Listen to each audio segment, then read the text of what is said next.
April 1979. A factory floor outside Johannesburg, South Africa. A vehicle rolls off the production line that no military officer in the world would have designed on purpose. It sits on wheels so tall that a grown man can stand beneath the chassis without ducking. The body is a single steel capsule, angled into a sharp V at the bottom, as if the engineer had tried to build a boat hull and changed his mind halfway through. The suspension modules are bolted deliberately to the outside of the armored shell, exposed and ugly, like someone forgot to finish the job. Officers watching it emerge from the assembly line called it a monster. One said it belonged in a scrapyard, not a war zone. The procurement file listed its total design budget at 80,000 rand. That was less money than the luxury cars sitting in the factory car park. It was built from Bedford truck components. Its designer had spent the previous decade making vehicles for the South African oil industry. It had no night vision, no chemical protection, no missile defense, no stabilized gun. It looked wrong in every direction. Over the next 4 decades, the philosophy inside that ugly steel hull would be copied, reverse engineered, and rebuilt by the most powerful military on Earth. The United States government would spend $45 billion replicating what had been designed in a Pretoria workshop on a budget most defense contractors would have laughed at. Thousands of American soldiers would come home alive because of what that ugly truck proved in the Namibian bush. Its name was the Casspir, and it was the first vehicle in history built from the ground up specifically to survive a landmine. To understand why the Casspir had to exist, you need to understand what was happening on the roads of Southwest Africa in the early 1970s. The border war had been running since 1966. It was being fought across the vast scrubland of what is now Namibia and into the southern edges of Angola. SWAPO, the Southwest Africa People's Organization, could not beat the South African Defense Force in open battle. Their commanders understood this clearly, so they made a different decision at a consultative congress in Tanzania in the early 1970s. They would not try to defeat the SADF in the field. They would bleed the roads instead. The weapons were Soviet TM-46 and TM-57 anti-tank mines, shipped through Angola in enormous quantities. Stake mines were placed alongside them to catch anyone who stopped to help the wounded. Yugoslav fragmentation mines capable of cutting a man in half at 40 paces were buried at crossing points, at culverts, at the approaches to water sources. The results were catastrophic. In neighboring Angola, Portuguese forces were losing 355 dead and 1,242 injured to landmines in a single year. The South African police and army were losing trucks. They were losing men. And critically, they were losing faster than they could replace either one. The answer began taking shape in a workshop in Pretoria at the Council for Scientific and Industrial Research, known as the CSIR. The lead engineer was Dr. Vernon Joynt. His team had been working on mine-protected vehicles since 1972. They tried everything the existing doctrine suggested. Sandbags on the floors, water-filled tires, bolt-on steel plates welded underneath the chassis. None of it worked reliably enough. A Soviet TM-57 anti-tank mine carried between 6 and 9 kilograms of TNT. A TM-46 carried around 5.5 kilograms. The energy released by that detonation travels in all directions simultaneously, but it follows the path of least resistance. In a flat-bottomed vehicle, that path goes directly upward, straight into the floor, straight through the crew compartment, straight through the men inside. Every conventional armored personnel carrier in the world had a flat bottom. The M113 that American forces relied on in Vietnam had a flat aluminum belly. When a mine detonated under it, the blast wave was channeled directly into the crew. Records from Vietnam describe M113 mine strikes that destroyed the vehicle and killed everyone inside. The same problem existed in the Soviet BTR series. Russian troops in Afghanistan learned to ride on top of their BTRs instead of inside them because the roof was statistically safer than the floor. The entire global doctrine of armored vehicle design had produced fleets of vehicles that were lethal to the men they were supposed to protect the moment they drove over a buried explosive. Joynt did the mathematics on a different shape. A V-hull. If the bottom of the vehicle was angled rather than flat, a mine detonating beneath it would have its energy redirected. The blast wave would travel along the angle of the steel outward and upward, away from the crew compartment rather than through it. In November 1973, his team detonated a 21-kilogram TNT charge under a prototype vehicle they called the Hyena. 2 men were seated inside when the fuse went off. They walked out with cuts and a perforated eardrum. The physics had been proven. The V-hull worked. What followed was the translation of that physics into a production vehicle. The South African police placed the order in 1978. The first Casspir prototype rolled out of the TFM factory in April 1979. The name was an acronym assembled from CSIR and SAP. The South African police, scrambled together by a researcher named Eddie Karamba. The numbers were uncompromising. 12.5 tons of combat weight, 6.87 meters long, more than 400 millimeters of ground clearance beneath the axles. A turbocharged diesel producing 170 horsepower, top speed of 90 kilometers per hour, a range of 850 kilometers without refueling, crew of 2 plus 10 to 12 soldiers in the rear compartment. But none of those numbers mattered as much as the survivability ratings. The Mark II and later Casspirs were certified to survive a triple TM-57 detonation directly beneath any wheel. That was 21 kilograms of TNT going off under the vehicle. The crew would be shaken. The vehicle would be driven home. Every feature of the Casspir had been designed backward from a single question. What happens when a mine goes off underneath this? The hull was a monocoque steel capsule, single piece, no bolted seams for a pressure wave to pry open. The V angle was calculated to be steep enough to redirect blast outward, but shallow enough to keep the vehicle from rolling. The suspension modules were mounted deliberately outside the armor envelope, which looked absurd and exposed, but meant that when a wheel was destroyed, the crew compartment remained intact. The mechanics could unbolt a destroyed wheel and replace it in under 2 hours in the field. The driver sat inside the forward tip of the V, above the axle line, twice as far from the blast point as he would have been in any conventional truck. The windows were 52 millimeters of ballistic glass.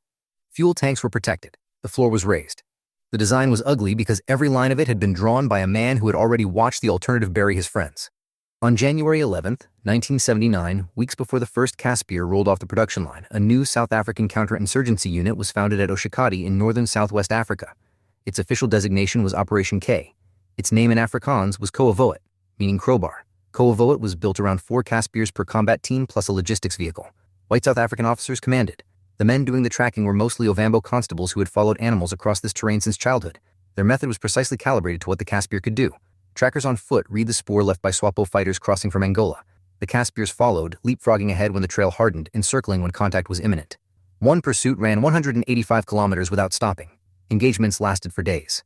The Casspir was the reason any of it was possible. A Koevoet team could chase an insurgent column directly through mined ground that would have stopped any conventional vehicle dead.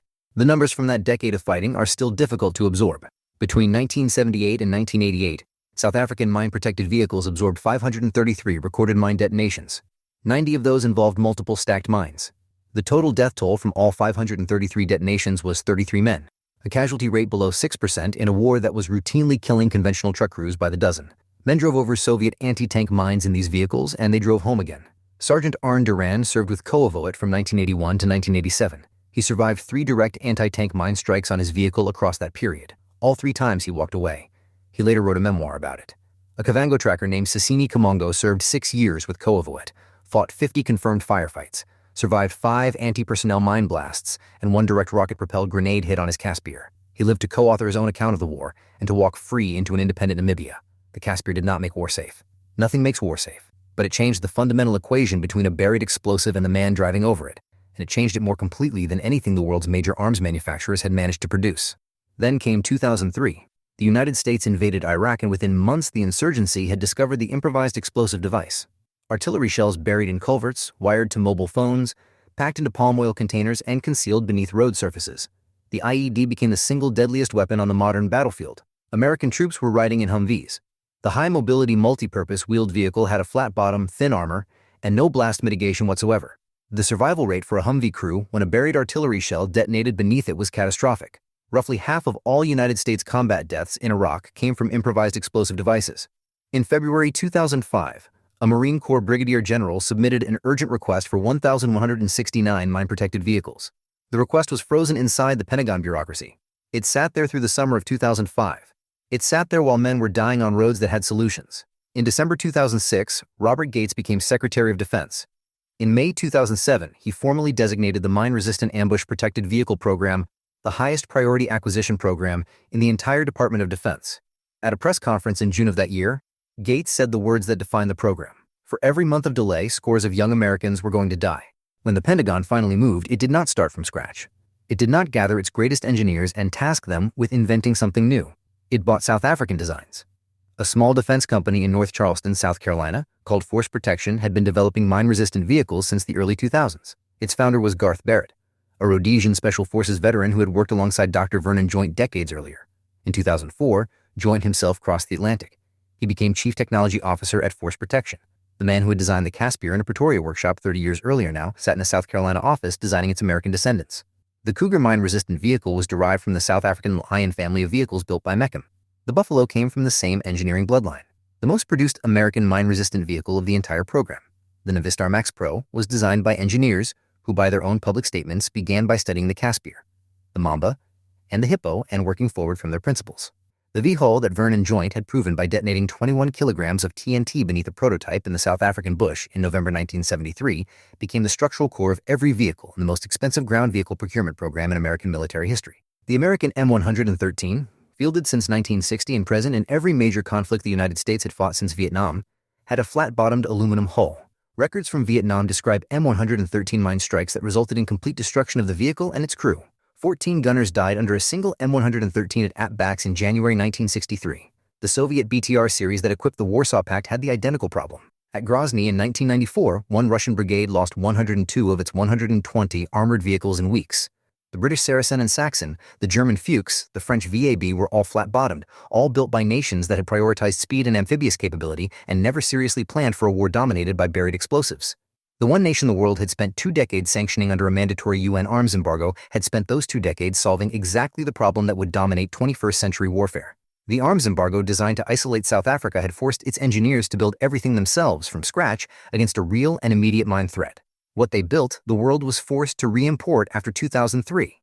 Approximately 28,000 mine-resistant vehicles were produced for United States forces between 2007 and 2012. The total program cost reached $45 billion.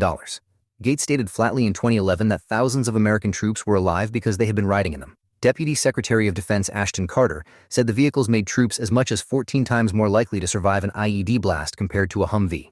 Every one of those American vehicles traced its V-hole geometry in a direct and unbroken engineering line back to the prototype that had been detonated in the South African bush in November 1973. The ugly truck built for $80,000 from Bedford Commercial Components had produced the most consequential armored vehicle design decision of the post-Cold War era. The Casspir was exported beyond southern Africa almost immediately. Peru bought 20 vehicles for Special Operations Police. India took approximately 200 and deployed them against Maoist insurgents and across the disputed Kashmir frontier. Angola bought 61. Djibouti, Indonesia, Nepal, Uganda, Mali, and dozens of other nations followed. United Nations peacekeepers began operating Caspirs on mine-infested missions across Angola, Bosnia, Mozambique, Sudan, the Democratic Republic of the Congo, Somalia, Western Sahara, and Mali. A decommissioned Casspir was covered in 70 million hand-sewn glass beads by South African artist Ralph Ziman in 2016, turned into a traveling work of art made by Ndebele and Zimbabwean craftswomen. The most feared vehicle of the border war transformed into something else entirely. Around 370 Casspirs remain with the South African Army today. Additional vehicles continue to serve with the South African Police Service. They are preserved at the Apartheid Museum in Johannesburg and at the Armor Museum in Bloemfontein. They appeared in the feature film District 9. The vehicle that was called a monster on its first day out of the factory has outlasted almost every contemporary rival. The American MRAP program it inspired has itself begun the slow process of retirement. The Casspir is still in service. There is a particular mathematics to what happened here that deserves to be stated plainly.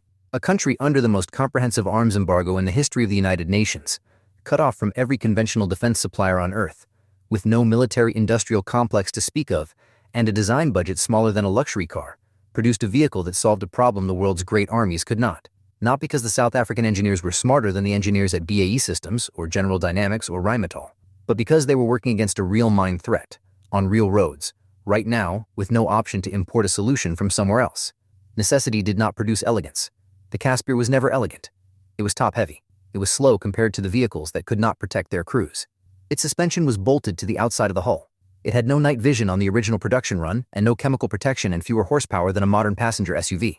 Everything the critics said about it was technically accurate. And yet April 1979 in a factory outside Johannesburg, that ugly vehicle rolled off the line and changed the outcome of a problem that would not fully reveal itself to the rest of the world for another 24 years. The V-hull that channeled blast waves outward instead of upward.